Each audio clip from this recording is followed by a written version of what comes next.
Vamos abrir as nossas Bíblias na carta de Paulo aos Romanos, no capítulo de número 8, irmãos.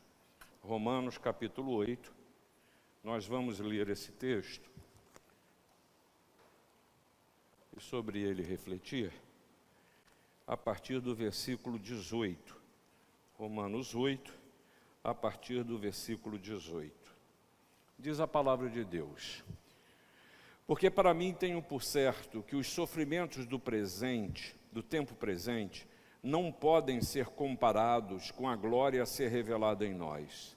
A ardente expectativa da criação aguarda a revelação dos filhos de Deus, pois a criação está sujeita à vaidade, não voluntariamente, mas por causa daquele que a sujeitou, na esperança de que a própria criação será redimida do cativeiro da corrupção, para a liberdade da glória dos filhos de Deus. Porque sabemos que toda a criação a um só tempo geme e suporta angústias até agora, e não somente ela, mas também nós, que temos as primícias do Espírito, igualmente gememos em nosso íntimo, aguardando a adoção de filhos, a redenção do nosso corpo, porque na esperança fomos salvos. Ora, esperança que se vê não é esperança, pois o que alguém vê, como o espera?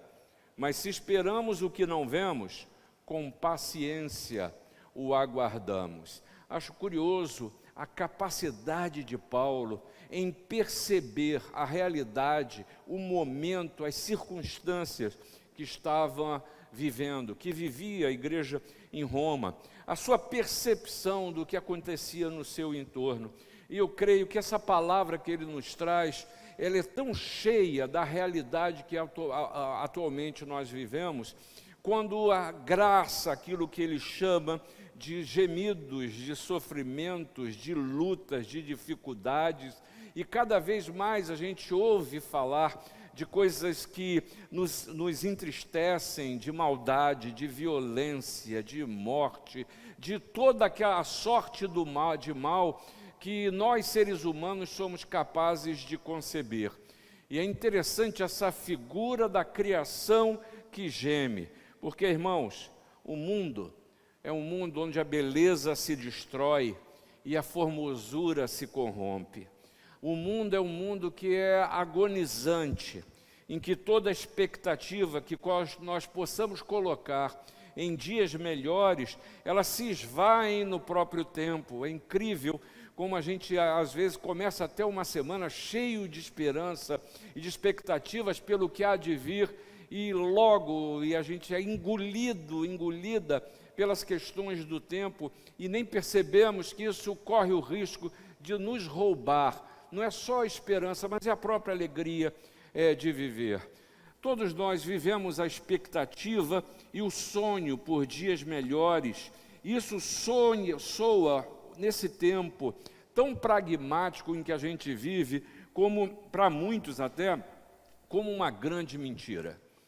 E aí é curioso que a gente vê gente muito jovem já, sem nenhuma expectativa de vida, sem nenhuma esperança, desiste dos seus caminhos, antes até de dar marcha à sua própria caminhada. O apóstolo, seguramente, Paulo, ele deseja que haja um erguimento pela expectativa da bem-aventurança futura, de uma felicidade futura, que a gente possa superar e saber que os atuais sofrimentos, eles são superáveis, que tenhamos em mente, acima de qualquer condição que estejamos vivendo, que a gente não considere apenas o aqui e o agora, mas que a gente considere a vida sob o ponto de vista da eternidade, de olhar além. Eu já disse isso para vocês alguma vez, eu quero repetir uma vez mais: não tente perpetuar aquilo que é passageiro.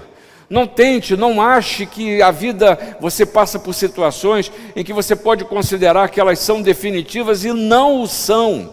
Na vida tudo passa, veja só.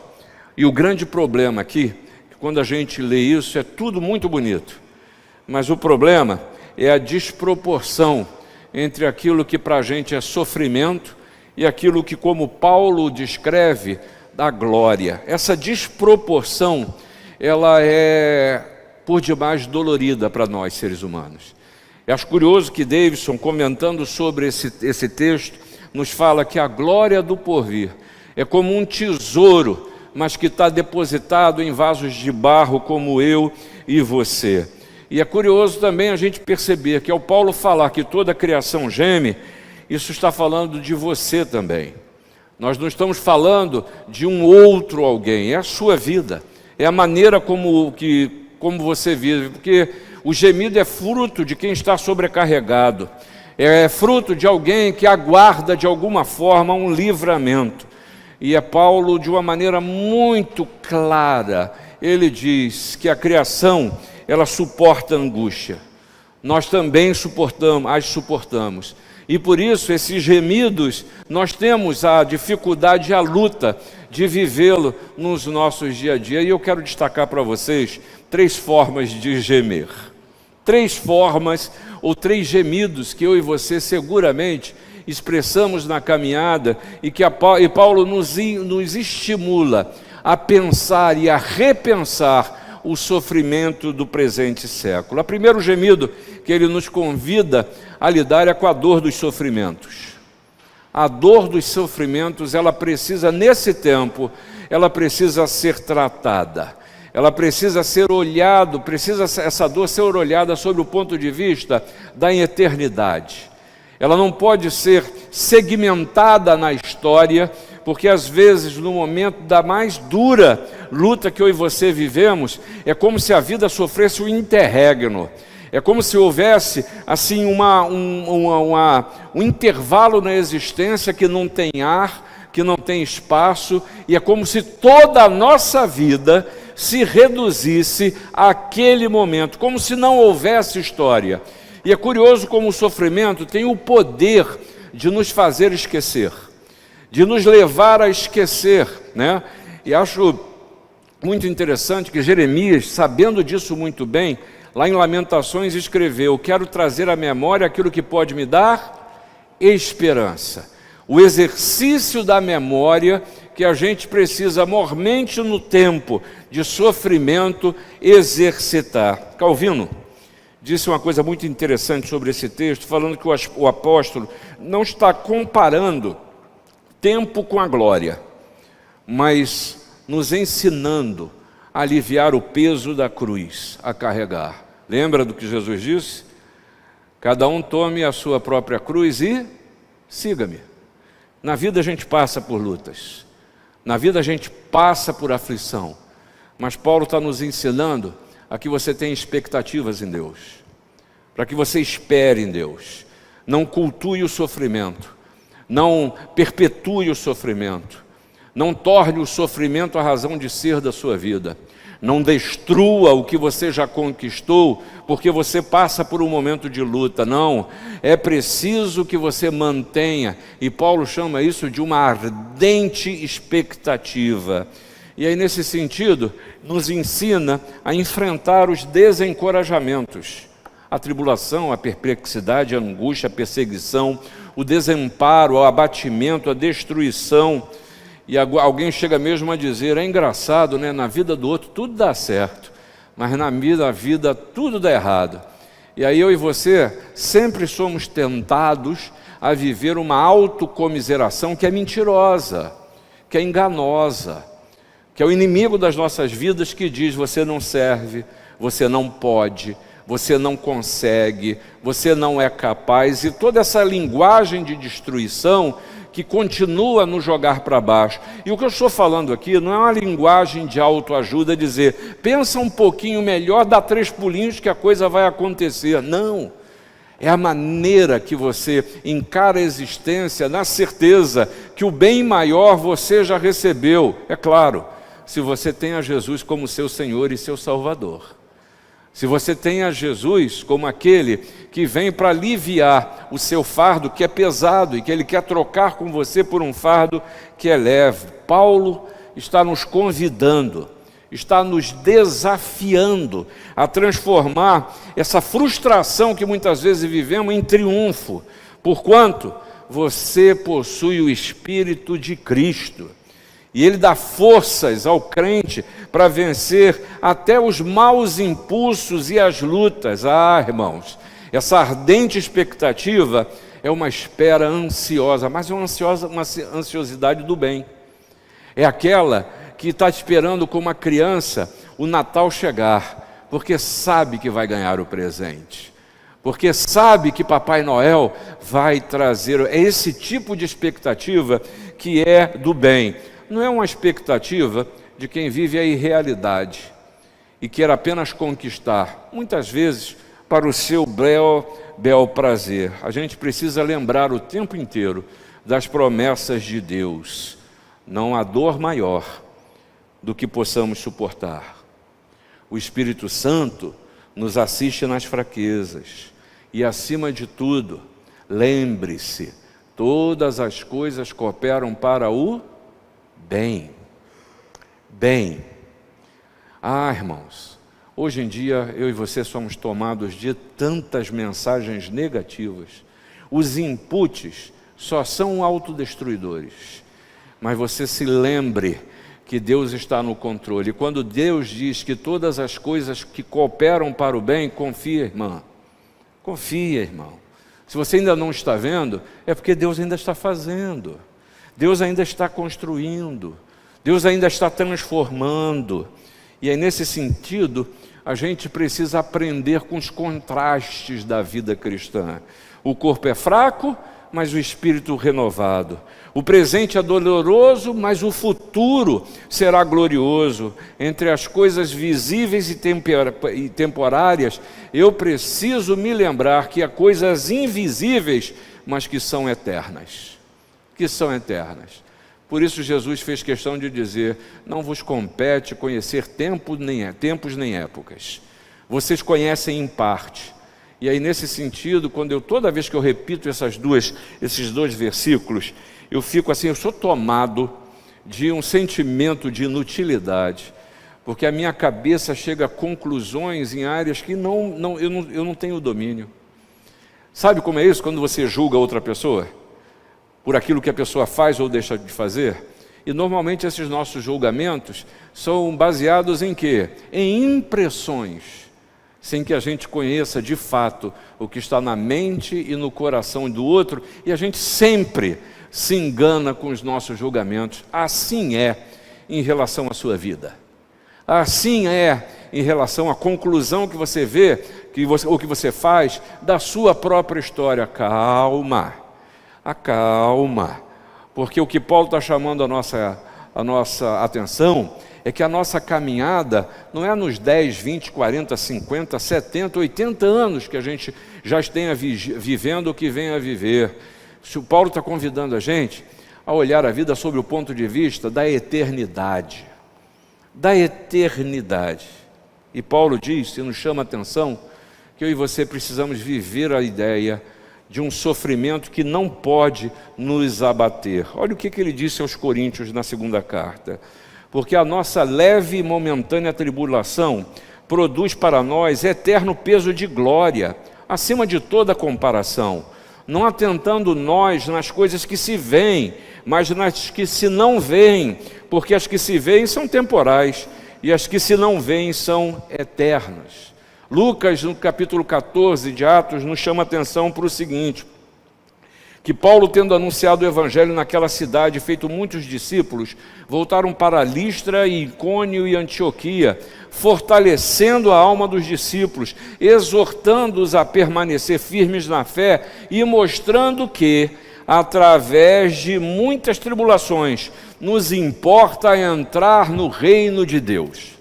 E aqui, irmãos, é foco de existência, é foco para a vida.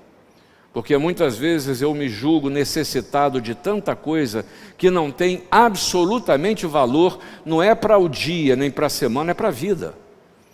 Eu acho que preciso tanto, e essa precisão, essa necessidade, ou suposta necessidade, ela se esvai em pouco tempo. Ou eu acho que necessito de coisas que, na verdade, não é a verdadeira necessidade da minha vida e da minha alma.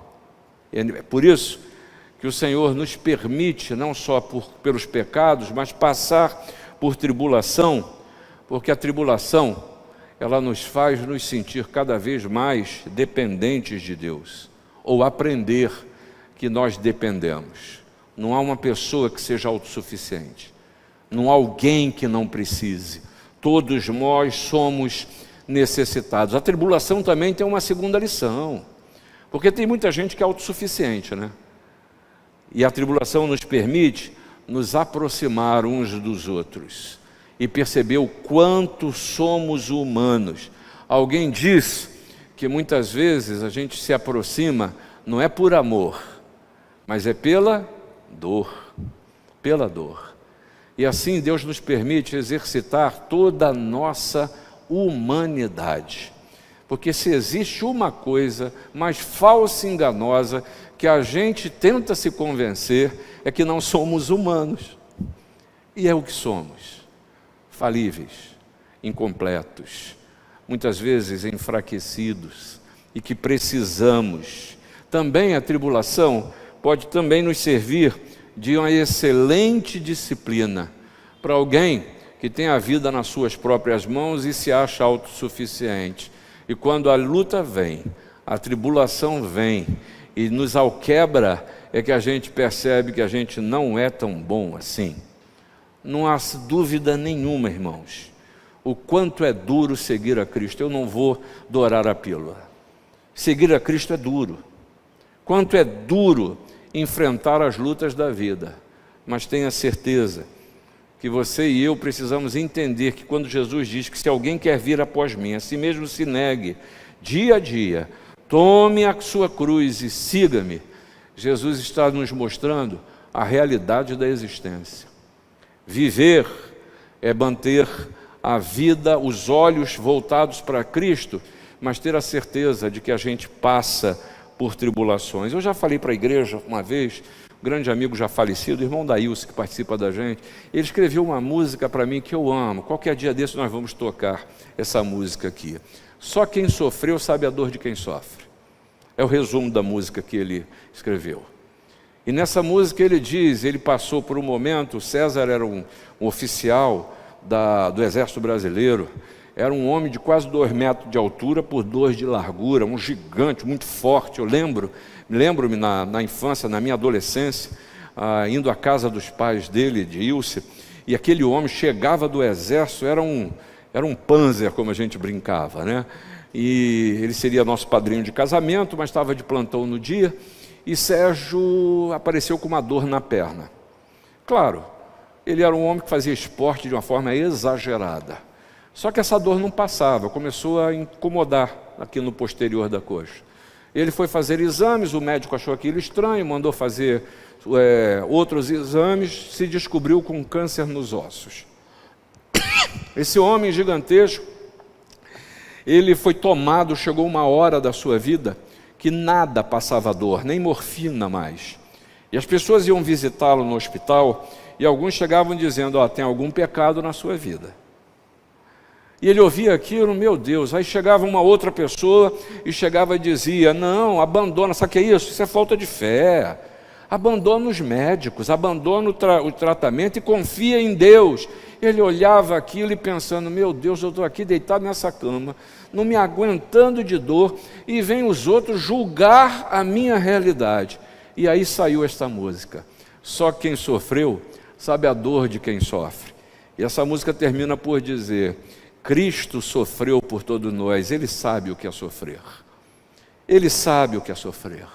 Jesus sabe o que você passa no seu dia a dia e o que você precisa. Segundo o gemido que Paulo nos convida a refletir. A dor que muitas vezes a gente sente, na verdade ela é consequência da nossa própria vaidade. Somos nós que provocamos os gemidos que muitas vezes nós fazemos, expressamos ou temos.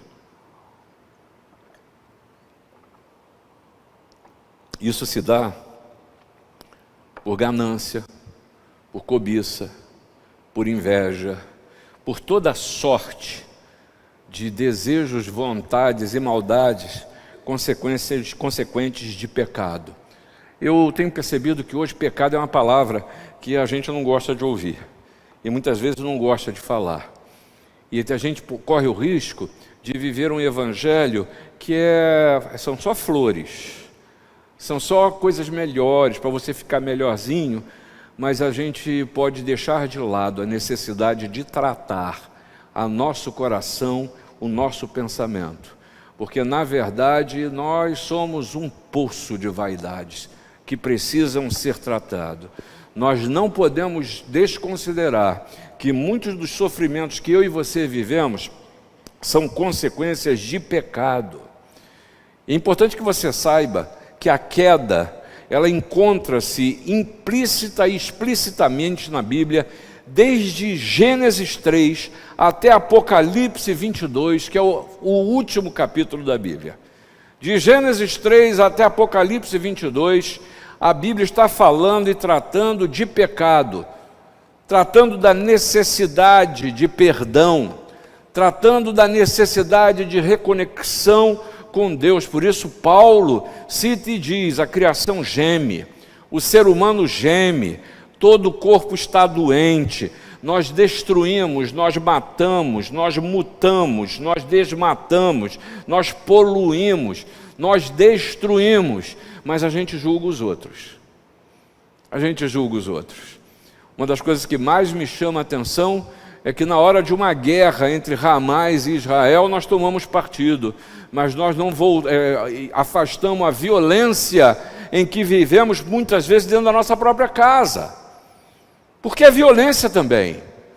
Às vezes nós matamos sem usar uma arma, às vezes a gente mata afastando pessoas, às vezes a gente mata desmontando famílias, às vezes a gente mata ignorando quem está ao nosso lado. Irmãos, se existe uma coisa mais deprimente dentro de uma igreja, é eu passar por uma pessoa e sequer cumprimentá-la, porque muitas vezes, e aqui nessa igreja a gente tem muitas vezes essa experiência, de gente que aqui chega e recebe um bom dia, uma boa tarde, uma boa noite, um aperto de mão, um abraço, um perguntar de como o seu nome, e era essa palavra que a pessoa precisava, porque se sente absolutamente só.